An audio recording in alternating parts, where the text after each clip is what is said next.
ఎప్పుడు పురుషత్ అయితే ఫోన్ చేసి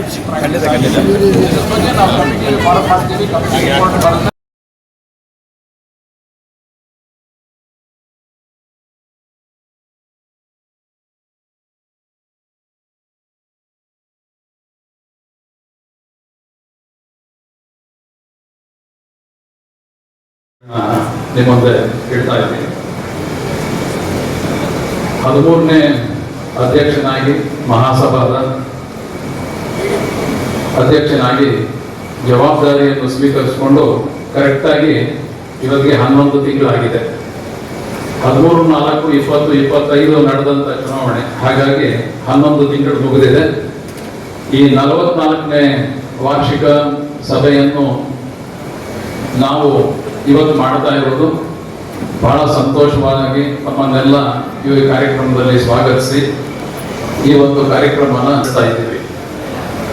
ಈ ವಾರ್ಷಿಕ ಸಭೆ ಆಕ್ಚುಲ್ ಆಗಿ 30 ಸೆಪ್ಟೆಂಬರ್ 25ನೇ ಮುಗಿದ್ಬಿಡ್ಬೇಕಾಗಿತ್ತು. ನಿಧಾನವಾಗಿ ಅವರು ಒಂದು ಪ್ರೊವಿಷನಲ್ ಬ್ಯಾಲೆನ್ಸ್ ಶೀಟ್ ಮಾತ್ರ ಕಳೆದ ಜನರಲ್ ಬಾಡಿಯಲ್ಲಿ ಇಟ್ಟಿದ್ರು. ಆದರೆ ಆ ಜನರಲ್ ಬಾಡಿ ಮುಗಿಯುವಷ್ಟೊತ್ತಿಗೆ ಚುನಾವಣೆಯನ್ನು ಘೋಷಣೆ ಆಗ್ಬಿಟ್ಟಿದ್ರಿಂದ ಇಯರ್ ಎಂಡ್ ಅಲ್ಲಿ ಕಂಪ್ಲೀಟ್ ಮಾಡಿದಂಥ ಬ್ಯಾಲೆನ್ಸ್ ಶೀಟ್ನ ಅವರು ಪ್ರೆಸೆಂಟ್ ಮಾಡಕ್ ಆಗ್ತಾ ಇದ್ದಿದ್ರಿಂದ ನಾವು ಮಾಡಬೇಕಾಗಿದೆ. ಹಾಗಾಗಿ ಎಲ್ಲರಿಗೂ ನಮಸ್ಕಾರ. ನಾನು ಈ ಮಹಾಸಭೆಯ ಪ್ರಮುಖವಾಗಿ 4 ಪ್ರಶ್ನೆಗಳನ್ನ ಅಧ್ಯಕ್ಷರಿಗೆ ಲಿಖಿತ ಮೂಲಕ ಕೇಳಿದ್ದೆ. ನಮ್ಮ ಪ್ರಾಸ್ತಾವಿಕ ಭಾಷಣದಲ್ಲಿ ಬಹುತೇಕ ಎಲ್ಲ ಪ್ರಶ್ನೆಗಳಿಗೂ ಸಕಾರಾತ್ಮಕವಾಗಿ ಉತ್ತರ ಕೊಟ್ಟಿದ್ದಾರೆ. ಬಹುಶಃ 3 ಪ್ರಶ್ನೆಗಳ ಬಗ್ಗೆ ನಾನು ಕೇಳೋ ಅವಶ್ಯಕತೆ ಇಲ್ಲ. ಮೊದಲನೇ ಪ್ರಶ್ನೆ ಬಗ್ಗೆ ಕೇಳೋದಂದ್ರೆ, ತಾವು ಕಡತ ಯಜ್ಞ ಮಾಡಿದ್ರೆ ಬಹಳ ಸಂತೋಷ. ಆ ಕಡತ ಯಜ್ಞದಲ್ಲಿ ಅನೇಕ ಒಳ್ಳೆ ಕೆಲಸಗಳು ಮಾಡಿದ್ದೀರ ಅಂತ ನಾನು, ಯಾಕಂದ್ರೆ ನಾವು ಎಲ್ಲ ಸುಮಾರು 86-88 ನಾವೆಲ್ಲ ಮೆಂಬರ್ ಆದವರು. ತಾವು ನಡೆದ ಕಡತ ಯಜ್ಞ ಹಳೆದನ್ನ ತೆಗೆದಾಗ ಸಂಸ್ಥೆ ಮತ್ತು ಮಹಾಸಭೆಯ ವ್ಯವಸ್ಥೆ ಬಗ್ಗೆ ತಾವು ಇದ್ದಕ್ಕೆ ನಾವು ಪ್ರಶಂಸೆ ಮಾಡಬೇಕಾಗುತ್ತೆ. ತಮ್ಮ ಅಧಿಕಾರದ ಅವಧಿಯಲ್ಲಿ ಬಹುಶಃ 80% ತಾವು ನಡ್ಕೊಂಡಂತ ಬಂದಂತ ಎಲ್ಲ ಕಡಿದಾಗ 80% ಪ್ರಶಂಸೆಯ ಎಲ್ಲ ಹಾಕೊಂಡಂತ ಹಿಂದೆ ಹಾಕೊಂಡಂತ ಹೆಜ್ಜೆಗಳನ್ನ ತಾವು ಮಾಡ್ಕೊಂಡು ಬಂದಿದ್ದೀವಿ. ಆದ್ರೆ ತಮ್ಮ ಕಾಲಾವಧಿಯಲ್ಲಿ ತಮ್ಮ ಕಳೆದ ಯಜ್ಞದಲ್ಲಿ ಬಂದಂತ ಕೆಲವು ವಿಚಾರಗಳ ಬಗ್ಗೆ ತಾವು ಪ್ರಾಸ್ತಾವಿಕ ಭಾಷೆಯಲ್ಲಿ ಪ್ರಸ್ತಾವನೆ ಮಾಡಲಿಲ್ಲ. ಮೊದಲನೇ ಪ್ರಶ್ನೆ, ಈಗ ಅನೇಕ ರೀತಿಯಲ್ಲಿ ವಾಟ್ಸಪ್ಗಳಲ್ಲಿ AKMMSನ ಉಪಾಧ್ಯಕ್ಷರಾದಂತಹ ಶ್ರೀ ಲಕ್ಷ್ಮೀಕಾಂತ್ ಅವರು ನಮ್ಮ ವಾಟ್ಸಪ್ ಅಲ್ಲಿ ಒಪ್ಕೊಂಡಿದ್ದಾರೆ. ಹೌದು, ಅದು ನಡೆದಿದ್ದು ನಿಜ. ನಾನು ನನ್ನ ಸಮಯದಲ್ಲಿ 1 ಲಕ್ಷ ರೂಪಾಯಿ ತಗೊಂಡಿದ್ದು ನಿಜ. ಅದೇ ರೀತಿ ಶಾಸ್ತ್ರಿಗಳಿಗೂ ಸೈನ್ ಮಾಡಿದ್ದು ಅದನ್ನು ಸೈನ್ ಹಾಕಿದ್ರೆ ಬಿಟ್ಟು ನಾನು ಕೇಳ್ಕೊಂಡೆ. ಆ ಕಡತ ತೆಗೆದಿದ್ದಾರೋ ನೀವೇ. ನಮಗ್ ಗೊತ್ತಿದ್ರೆ ನಾವು ತೆಗಿತಾ ಇದ್ವಿ, ನಾವೇನ್ ಬಿಡ್ತಾ ಇದ್ವಿ. ಯಾಕಂದ್ರೆ AKMMSನ ಏನು ದೇವದೇಶಗಳು ಉಳಿಸೋದ್ರೆ ಅಶೋಕ್ ಕಾಕಂಡಿ ಅವರು ಯಾವ ಹೆಜ್ಜೆ ಇಟ್ಟು ಅಂತ ಇಲ್ಲಿರೋ ಸಭೆಗೆಲ್ಲ ಗೊತ್ತು. ಅದರಲ್ಲಿ 2ನೇ ಮಾತೇ ಇದೆ. ಅದು ನಮಗೆ ಗೊತ್ತಾಗಿದ್ದಿದ್ರೆ ಬಹುಶಃ ನಾವು ಅದನ್ನೇ ಜನರಲ್ ಬಾಡಿ ಎಲೆಕ್ಷನ್ ಅಲ್ಲಿ ಮೈನ್ ಅಜೆಂಡಾನು ಮಾಡ್ತಾ ಇದ್ನೋ ಏನೋ. ನಾನು ಅಧ್ಯಕ್ಷ ಮಾಡ್ತಾ ಇದ್ರು ಬಿಟ್ರು ನಾನಂತೂ ಮಾಡ್ತಾ ಇದ್ದೆ. ಆದ್ರೆ ನೀವು ಕಡತ ಯಜ್ಞ ಮಾಡಿ ಹಾಗೆ ಹೇಳಿದಂತ ವಿಚಾರವನ್ನ ತಮ್ಮ ಪ್ರಾಸ್ತಾವಿಕ ಭಾಷಣದಲ್ಲಿ ಒಂದು ಕಿಚ್ಚತ್ತು ಹೇಳಿದೆ. ಯಾಕೆ ನಮಗೆ ಗೊತ್ತಿಲ್ಲ ವಿಚಾರ. ಶ್ರೀ ಲಕ್ಷ್ಮೀಕಾಂತ್ ರವರು ಅದನ್ನ ಭಾಗತ್ವ ವಹಿಸಿದ್ದಾರೋ ಇಲ್ಲೋ ನನಗೆ ಬೇಕಾಗಿದೆ. ತಮ್ಮ ಅಧಿಕಾರದಲ್ಲಿ ಅಲ್ಲಿರುವ ಪದಾಧಿಕಾರಿಗಳು ತಾವು ಇಂತ ನಿಯೋಜಿಸಿದಂತ ವ್ಯಕ್ತಿಗಳು. ಯಾಕೆ ನಮ್ಮ ಸುಪ್ರಸಿದ್ರು ಮಾಡೋರು ಏನ್ ಹೇಳಿದ್ರು, ಅಧ್ಯಕ್ಷ ಕೊಟ್ಟಿದ್ದಾರೆ, ನನ್ನ ದುಡ್ಡು ಯಾವ ರೀತಿ ಸಮಂಜಸವಾಗಿ ಯೋಚನೆ ಮಾಡ್ತೀರಾ, ಕರ್ತಗಳನ್ನ ಯಾವ ರೀತಿ ತೆಗಿತೀರ ಅಂತ ನನ್ಗೆ ಗೊತ್ತು, ನೀವು ಯಾವ ರೀತಿ ಅಂತ. ಇಷ್ಟೆಲ್ಲ ಆದ್ರೂ ತಾವು ಹೇಳೋದ್ರಿಂದ ಅನುಮಾನವೇ ಇಲ್ಲ. ಇವತ್ತು ಯಾಕಂದ್ರೆ ಇದೇ ವೇದಿಕೆಯಲ್ಲಿ ಇದೇ ಸ್ಟೇಜ್ ಅಲ್ಲೇ ಆಕಸ್ಮಿಕವಾಗಿ ಪ್ರೆಸಿಡೆಂಟ್ ಮಾಡಿರೋ ತಪ್ಪಿಗೆ ಹಿಂದಿನ ಏನು ಪದಾಧಿಕಾರಿಗಳ ಮೇಲೆ ಇದೇ ವೇದಿಕೆಯಲ್ಲಿ 100 ಜಗಳಾಯಿತು, ಕೂಗಾಟಗಳಾಯಿತು, ಆದ್ರೆ ನಾವು ಯಾರು ಮಾಡಕ್ ಹೋಗ್ತಾ ಇದ್ದೀವಿ. ಅಶೋಕ್ ಕಾಕಂಡಿ ಅವರು ಹೇಳಿದ್ದು ಕೊಟ್ಟೆ, ಅದು ನಮ್ಮ ಸಂಸ್ಥೆ ಕಡೆಯ, ಅದು ನನ್ನ ಸಂಸ್ಥೆನೆ, ನಾನೇಗೆ ಮಾಡೋಕ್ಕಾಗತ್ತೆ, ಕೇಳಬೇಡ ನೀವು. ಆದ್ರೆ ಇದು ನನ್ನ ಊರು ಹೋಗಲ್ಲ, ಇಡೀ ನನ್ನ ಸಮುದಾಯದಲ್ಲಿ ನನ್ನ ಉಪಕಂಡದ ಮೇಲೆ ಇವತ್ತು ಕಳಕ ಕೊಡಿಸ್ತಾ ಇದ್ದೀರಾ. ನನ್ನ ಸಮುದಾಯದಲ್ಲಿ ಉಪಕಂಡದ ಮೇಲೆ ಕಳಕ ಕೊಡಿಸ್ತಾ ಇದ್ದೀರಾ. ಕಾರಣ ಯಾಕೆಂದ್ರೆ ಲಕ್ಷ್ಮೀಕಾಂತ್ ನನ್ನ ಸೋದರ ಸಂಬಂಧಿ. ಇವತ್ತು ನಾನೆಲ್ಲನೂ ಹೋದ್ರೆ ಏನೇ ಶುಕ್ಲ ತ್ರಿವೇದಿಗಳು ಈ ತರ ಅನ್ನೋದು 4 ಜನ ಬೈತಾ ಇದ್ದಾರೆ. ಯಾರು ಬೈದ್ರು ಬಿಟ್ಟರೋ ಗೊತ್ತಿಲ್ಲ, ನಾನಂತೂ ಬಯಸ್ಬೋದು. ಯಾಕಂದ್ರೆ ನಾನು ಶುಕ್ಲ ತ್ರಿವೇದಿ ಸುಮ್ಮನೆ ಕೂತಂತ ವ್ಯಕ್ತಿ ಅಲ್ಲ. ಅದೊಂದು ನಿಮ್ಮ ಸಹಕಾರದಿಂದ ಕಾರಣದಿಂದಾನೇ ಇಡೀ ಶೃಂಗೇರಿ ಸಮ್ಮೇಳನ ಮಾಡೋದು 6,000 ಜನ ಬೇಕಾದ್ರೆ ನೀವು ನನ್ನ ಬೆನ್ನೆಲುಬಾಗಿ ನಿಂತಿದ್ರಿ, ನೀವು ದುಡ್ಡು ಕೊಟ್ರಿ. ಆದ್ರೆ ಇವತ್ತು ಇಡೀ ರಾಜ್ಯದಲ್ಲಿ ಕೇಳ್ತಾ ಇದ್ದಾರೆ, ಏನಯ್ಯ ನೀವು ಈ ತರ. ನಾನು ವೈಯಕ್ತಿಕವಾಗಿ ಕೇಳ್ಕೊಳ್ತಾ ಇದ್ದೀನಿ, ನನ್ನ ಸಮುದಾಯದ ದೃಷ್ಟಿಯಿಂದ ಮತ್ತು ಏನೇನು ಇದ್ರ ಬಗ್ಗೆ ಒಂದು ಕಠಿಣವಾದಂತ ಒತ್ತಾಯ ಮಾಡ್ತಾರೆ. ಯಾಕಂದ್ರೆ ಇಷ್ಟು ನಾಟ್ ಬಿಕಮ್ ಪ್ರೆಸಿಡೆಂಟ್. ನಾಳೆ ಮಾವನ್ನು ಅರ್ಜಿ ಕೊಟ್ಟ ಅಂತ ಮಾದೇವ ಸ್ವಾಮಿ ಅವ್ರು ಬೇಡ, ಅವ್ರು ಹೇಳಿದ್ರು ಕೋಟಿ ಕಾಸಿಗೆ ದುಡ್ಡು ಕೊಡಲ್ಲ ಅಂತ. ಬೇಡ, ನಮ್ಗದು ಬೇಡ. ಅದೇ ಮೋಹನ್ ಕಿತ್ತಾಕ್ದಾಗ ಇನ್ನೊಂದು ಅಲಿಗೇಷನ್ ಬಂದಾಗ ನೀವು ಯಾಕೆ ಮಾಡ್ತಾ ಇಲ್ಲ? ಪ್ರಶ್ನೆ ಬರ್ತದೆ. ನಿಮ್ಮ ಮಾತು ತಗೊಳ್ಳಿ, ನನಗೆ ಬೇಡ. ನಿಮ್ಮ ಮಾತು you as a president, as a think yours and say what you have to do. And more Lakshmikant ಅವರಾಗಲಿ, ಸತ್ಯಪ್ರಕಾಶ್ ಅವರಾಗಲಿ, ನಮ್ಮ ಟ್ರೆಸರರ್ ಆಗಲಿ, ಯು ಹ್ಯಾವ್ ಅಪಾಯಿಂಟೆಡ್. ನೀವು ನೀವು ದಾನ ಕಟ್ಟಿ ಕುಡಿಸ್ಬೇಕು ಕುಡಿಯುವಂತ ವ್ಯಕ್ತಿಗಳು, ಅವರೊಂದು ವ್ಯಕ್ತಿತ್ವ ಇಟ್ಕೊಂಡು ಕುಡಿಯುವಂತ ವ್ಯಕ್ತಿಗಳು. ಆದ್ರೆ ಇಷ್ಟೆಲ್ಲ ಅದನ್ನು ಆ ದಾನ ನೀವು ಇನ್ನ ಆಡಿಸ್ತಾ ಇದ್ದೀರಾ ಅಂದ್ರೆ ನಿಮ್ಮ ಪಾತ್ರ ಏನಾದ್ರು ಇದೆಯಾ ಅನ್ನೋದು ಎಲ್ಲೋ ಮನಸ್ಸು ಬರುತ್ತೆ. ಆದ್ರೆ ನೀವು ವ್ಯಕ್ತಿಗತವಾಗಿ ಅಲ್ಲ. ಆದ್ರೆ ನೀವು ಯಾಕೆ ಈ ಒಂದು ವಿಚಾರದಲ್ಲಿ ಸೋಲ್ತಾ ಇದ್ದೀರಾ? ಇದು ಸದಸ್ಯರಿಗೆಲ್ಲ ಗೊತ್ತಿರುವಂತ ವಿಲೇಖಿತ ಸಮಸ್ಯೆ. 1 ಲಕ್ಷ ಬಂದಿದೆ ಅಂತ ನನ್ನ ಸೋದರ ಸಂಬಂಧಿ ನೇರವಾಗಿ ಒಪ್ಕೊಂಡ್ಬೇಕು. ಇನ್ನು 9 ಲಕ್ಷ ಏನಾಯ್ತು ಅನ್ನೋ ಪ್ರಶ್ನೆಗೆ ಇಲ್ಲಿ ನಮ್ಗೆ ಯಾರು ಉತ್ತರ ಯಾಕಾಯ್ತು? ಕಡೆ ಪಕ್ಷ ನಿಮಗೆ ಈ ರೋಷ ಯಾಕೆ ಬರ್ತಾ ಇಲ್ಲ ಅಂತ ನನ್ನ ಅಧ್ಯಕ್ಷರು ನಾನು ಲಕ್ಷ್ಮೀಕಾಂತ್ ಬಗ್ಗೆ ನಿಮ್ಮ ಕೊಲಿಗಾದಂತ ಹಿಂದಿನ ನಮ್ಮ AKBMS ಟ್ರೆಸರರ್ ಆಗಿದ್ದ ದಯಾನಂದ ಪೈಗಳ ಮೇಲೆ ಕೂಡ ಕೆಲವು ಮಾತುಗಳು ಬಂತು. ದಯಾನಂದ ಪೈಗಳ ವ್ಯಕ್ತಿತ್ವ ನಿಮಗೂ ನನಗೂ ಇಡೀ ಸಮಾಜಕ್ಕೆ ಗೊತ್ತು. ಸೇರ್ಕೊಳ್ಳೋದಕ್ಕೆ ಬಾಬು ಅಮ್ಮರಾಣಿಗೂ ಇಲ್ಲ ರೀ, ನನಗೆ ಆ ಯಾಸಿದ್ದೇ ಇಲ್ಲ.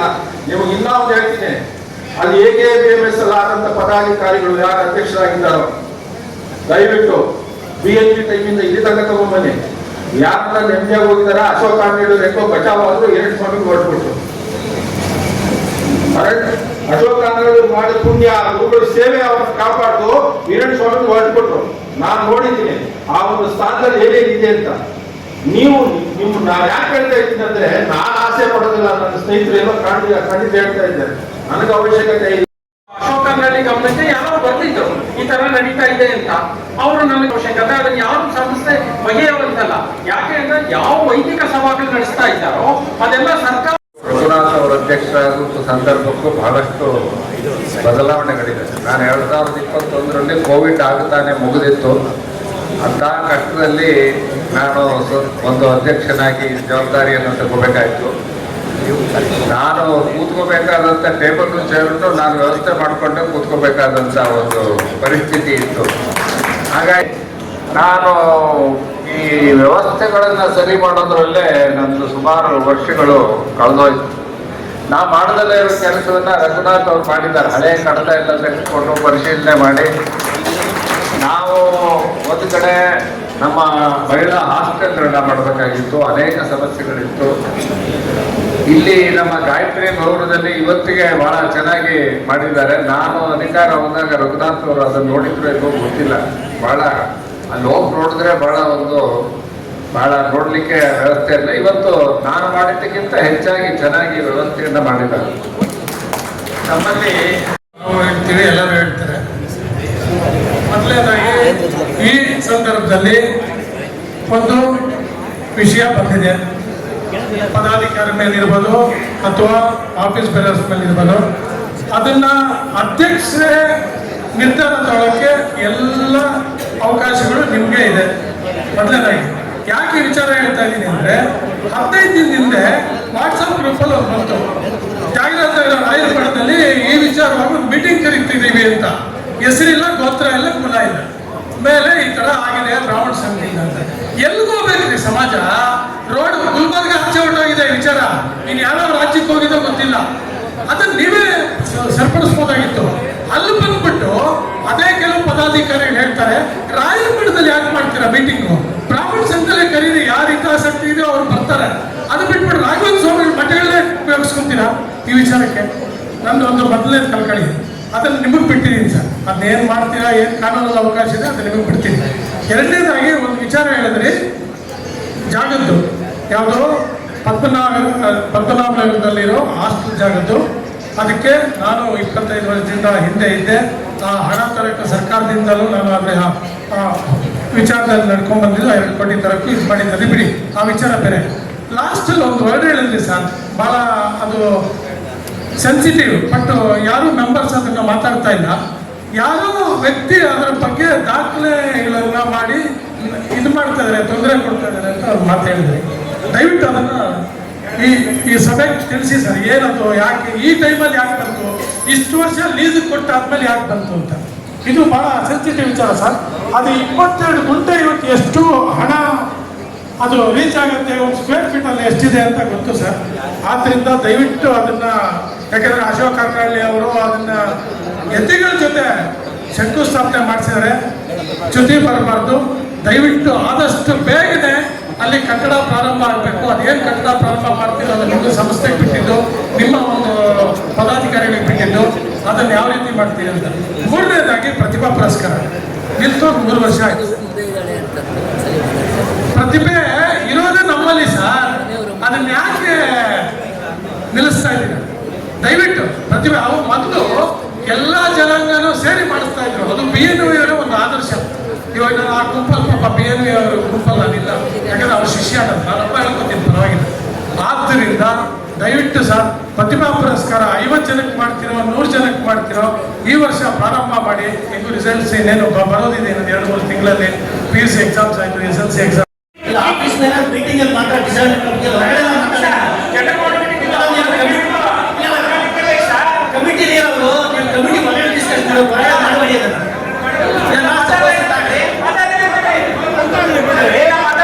ನಾನು ಯಾವುದೇ ರೀತಿಯಾದಂತಹ ನಾನು ವೈಯಕ್ತಿಕವಾಗಿ ನಿರ್ಣಯ ಮಾಡ್ತಾ ಇಲ್ಲ.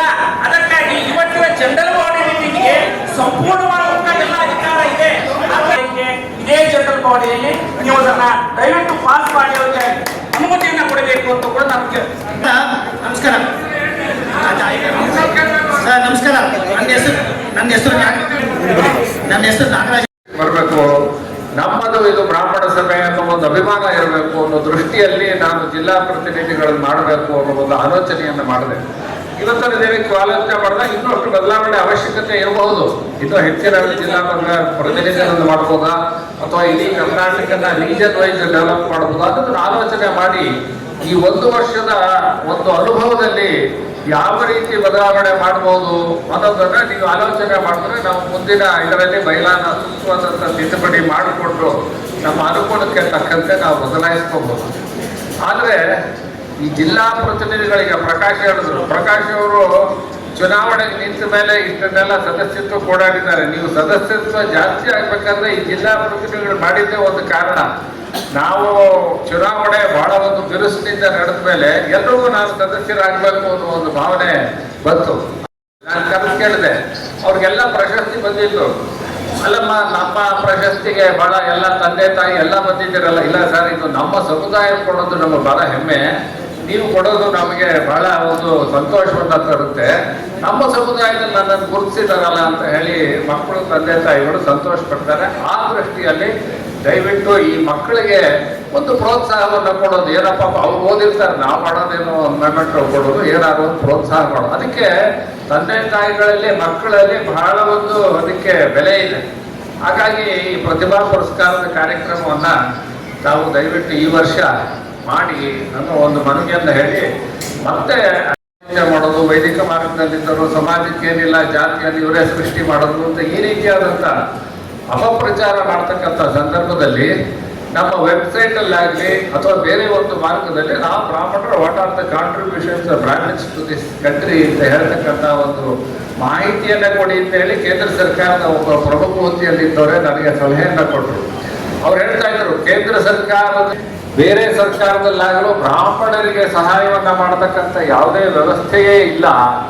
ಆದ್ರಿಂದ ಈ ರೀತಿಯಾದಂತಹ ವಿಷಯದಲ್ಲಿ ಇರಬೇಕು ಅಂತ ನನಗೆ ಸಲಹೆಯನ್ನ ನೀಡಿದ್ರು. ಹಾಗಾಗಿ ಮುಂದಿನ ದಿನಗಳಲ್ಲಿ ಮಾಡಬೇಕಾದಂಥ ಕೆಲಸ ಬೇಕಾದಷ್ಟಿದೆ. ರಘುನಾಥ್ ಅವರು ಉತ್ತಮವಾದಂಥ ಗುರಿಯನ್ನ ಇಟ್ಕೊಂಡಿದ್ದಾರೆ, ಸಮರ್ಥವಾಗಿ ಕೆಲಸವನ್ನ ಮಾಡ್ತಾ ಇದ್ದಾರೆ. ನಾವೆಲ್ಲರೂ ಅವ್ರಿಗೆ ಬೆಂಬಲವನ್ನು ಕೊಡೋಣ. ನೀವು ಒಂದು ಸದಾಕಾಲ ನಾವು ಎಲ್ಲರ ಜನರನ್ನು ಹೋಗಿ ದುಡ್ಡು ಕೇಳ್ತಕ್ಕಂಥ ಒಂದು ಪರಿಸ್ಥಿತಿಯನ್ನ ಬದಲಾಯಿಸಿ ನಮ್ಮದೇ ಒಂದು ಆದಾಯವನ್ನು ಬರ್ತಕ್ಕಂಥ ಒಂದು ಕಟ್ಟಡವನ್ನ ಕಟ್ಟಿ ನಾವೇ ಒಂದು ಆದಾಯವನ್ನು, ಈಗ ನೋಡಿ ನಮ್ಮ ಸತ್ಯಪ್ರಕಾಶ್ ಅವರು ಗೋಕುಲ್ ಕಮ್ಮಿ ಸಂಘದಲ್ಲಿ ನಮಗಿಂತ ಜೋರಾಗಿದ್ದಾರೆ. ಹಾಗಾಗಿ ಎಲ್ಲ ನಮ್ಮ ಬೇರೆ ಬೇರೆ ಸಬ್ಕಾಸ್ಟ್ ಸಂಘಟನೆಗಳು ಬ್ರಾಹ್ಮಣ ಸಭೆಗಿಂತ ಜೋರಾಗಿದ್ದಾರೆ. ಆದರೆ ನಾನು ಇದೊಂದು ಸಲಹೆ ಮಾಡಿದ್ದೆ, ಅದನ್ನ ನಮ್ಮ ಪ್ರಸನ್ನ ಹೇಳಿದ್ದೆ, ನೀವೆಲ್ಲರದ್ದು ಒಂದು ಹಾಸ್ಟೆಲ್ ಇದೆಯಲ್ಲ, ಈ CET ಕಾಮನ್ ಎಂಟ್ರೆನ್ಸ್ ಟೆಸ್ಟ್ ಆಗಿ ಕಾಮನ್ ಒಂದು ಎಲ್ಲರಿಗೂ ಅಡ್ಮಿಷನ್ ಮಾಡಿ ಎಲ್ಲರೂ ಬ್ರಾಹ್ಮಣರಿಗೆ ತಾನೇ ಕೊಡೋದು ಒಂದೊಂದು ಯೋಚನೆ ಮಾಡಿ ಅಂತ ನಾನು ಹೇಳಿದ್ದೆ. ಹಾಗಾಗಿ ಇವತ್ತು ನನಗೆ